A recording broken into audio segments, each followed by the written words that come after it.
Yes, there's been not much rainfall at all. Ray sent in this photo of Lake Wanaka's very low lake levels. The famous tree that's usually partially submerged is on full display here. Now, dry weather is, of course, not unusual for summer, but it's been particularly prolonged.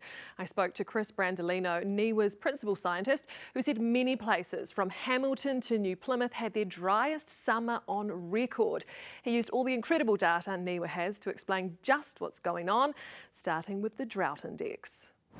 Look, it's been super dry. We have currently meteorological drought extending from the southwest parts of Northland, so Kaipara, into northwest corner of Auckland, such as Helensville and in and around that area, and even down into the Waikato, especially western, central, and lower Waikato.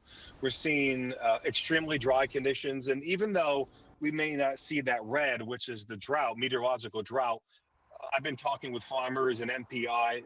It's drought-like conditions on farm, on the ground. The South Island hasn't escaped the dry conditions either. Now, the problem with not only dryness from an agricultural perspective, or even if you're on tank water, for example, for the South Island, it's the hydro catchment. So New Zealand relies on water storage to generate a lot of its electricity.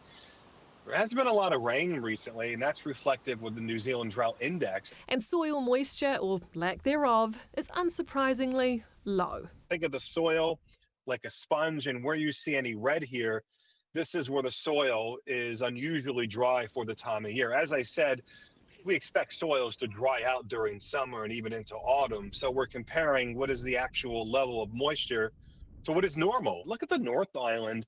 A lot of areas in the orange and the red showing severe soil moisture deficits. So that sponge is not only dry, but highly unusually dry for the time of year. So is there any rain on its way over the next few days? Kind of. These are the Southern Alps, of course, so it's high up. But there's likely to be some significant rainfall, probably toward the tail end of the weekend and especially early next week. And some of these higher peaks could see well over 100 millimeters, which sounds like a big number. But you got to remember, for this part of the world, it's a wet place. And these are pretty pedestrian in terms of rainfall totals, not very high in terms of what is possible or what could happen. But good news for the dams, but only the South Island ones. For the North Island,